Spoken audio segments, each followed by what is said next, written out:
तो क्या आप तैयार हैं उस सफर पर जाने के लिए जो आपको भीतर से बदल कर रख देगा?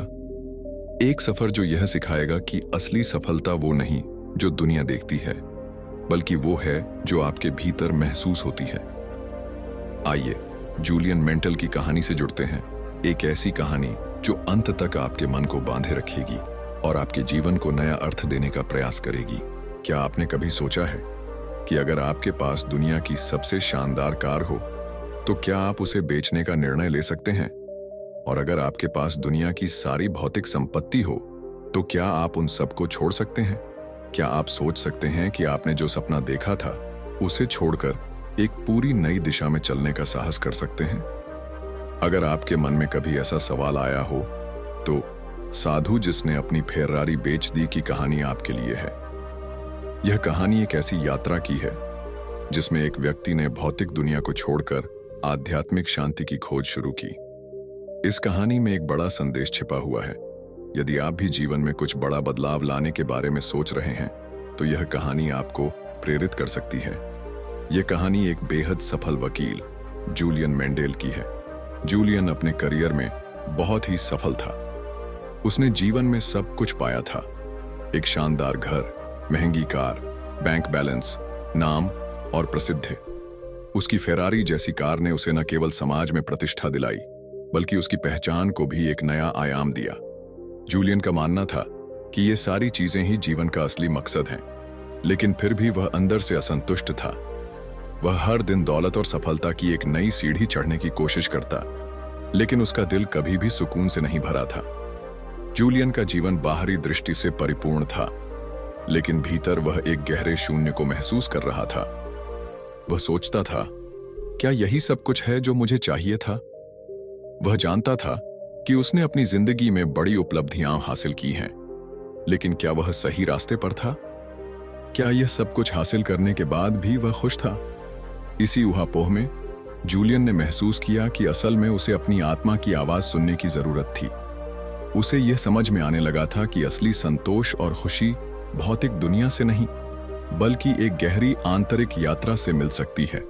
फिर एक दिन जूलियन की जिंदगी में वह मोड़ आया जिसने उसकी सारी सोच बदल दी।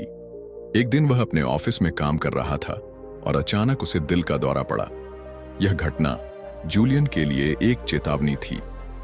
अस्पताल में पड़ी जूलियन ने अपनी जिंदगी पर गंभीरता से विचार करना शुरू किया। उसे यह एहसास हुआ कि वह जिस जीवन को जी रहा था वह न तो संतुष्ट था और न ही उसे किसी भी चीज में स्थायी खुशी मिल रही थी। उसने खुद से पूछा, क्या यह वही जीवन है जिसे मैं जीना चाहता था? उसके पास सारी भौतिक संपत्तियां थीं, लेकिन फिर भी वह संतुष्ट नहीं था। वह यह महसूस कर रहा था कि उसके जीवन में कहीं ना कहीं एक गहरी कमी थी, एक खालीपन था। अगर उसके पास सब कुछ था तो फिर वह क्यों दुखी था? जूलियन के दिल का दौरा एक जागरूकता का पल साबित हुआ। उसने सोचा, अगर मैं सच में बदलाव चाहता हूं तो मुझे अपनी जीवन शैली पूरी तरह से बदलनी होगी। मुझे अपनी फेरारी, अपना आलीशान घर और सारी भौतिक संपत्तियां छोड़नी होंगी। और यहीं से उसकी यात्रा का दूसरा अध्याय शुरू होता है। जूलियन ने अपनी फेरारी बेच दी और उन सभी चीजों को त्याग दिया जिन्हें वह समझता था कि उसकी पहचान का हिस्सा थीं।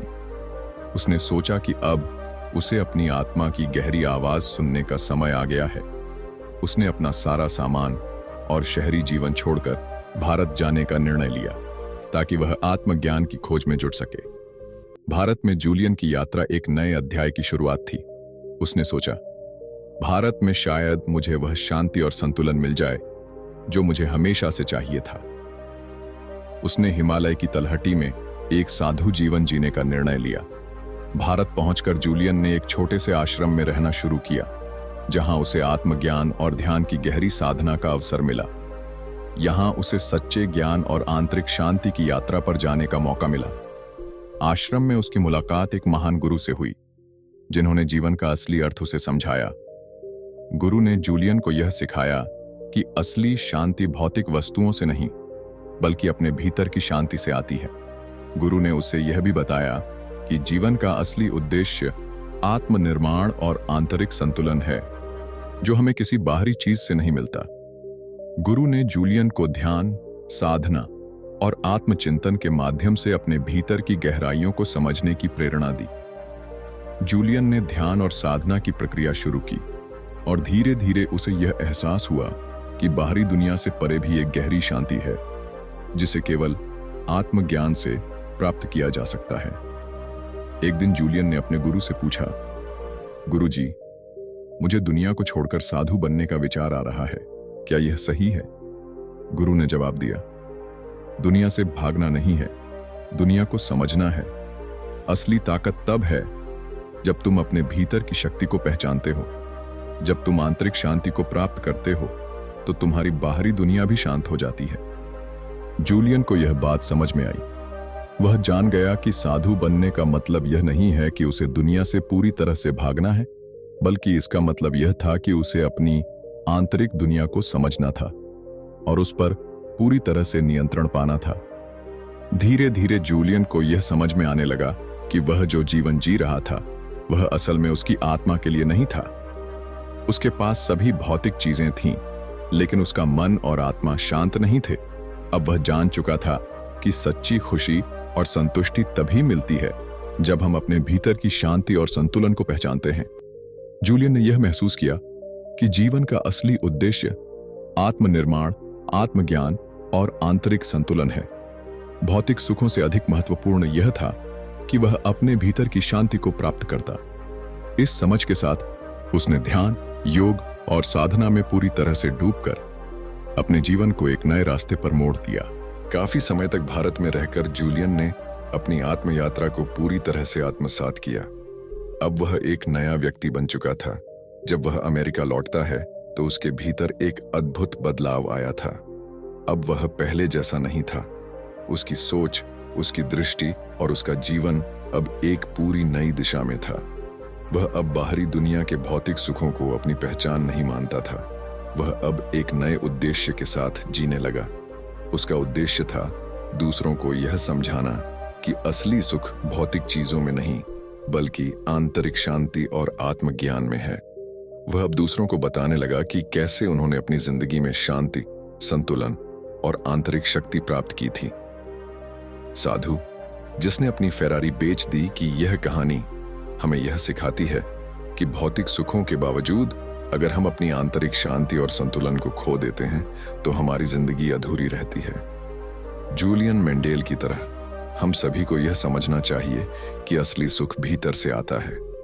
अगर हम अपने जीवन को सादा और सरल बनाते हैं तो हम अपनी आंतरिक शांति पा सकते हैं। इस कहानी का असली संदेश यही है, असली शक्ति तभी मिलती है जब हम अपनी आंतरिक दुनिया को समझते हैं। बाहरी दुनिया केवल एक प्रदर्शन है, लेकिन असली जीवन और असली सुख भीतर से आते हैं। तो क्या आप तैयार हैं अपनी फेरारी बेचने और साधु बनने का साहस दिखा सकते हैं? या फिर क्या आप अपनी मानसिकता और दृष्टिकोण में बदलाव लाकर अपनी जिंदगी को एक नई दिशा दे सकते हैं? शायद आपको यह करने की आवश्यकता नहीं है, लेकिन आप अपने भीतर की आंतरिक यात्रा शुरू करके अपनी जिंदगी को और बेहतर बना सकते हैं। धन्यवाद। इस तरह के और वीडियो देखने के लिए सब्सक्राइब करें और बेल आइकन दबाना न भूलें।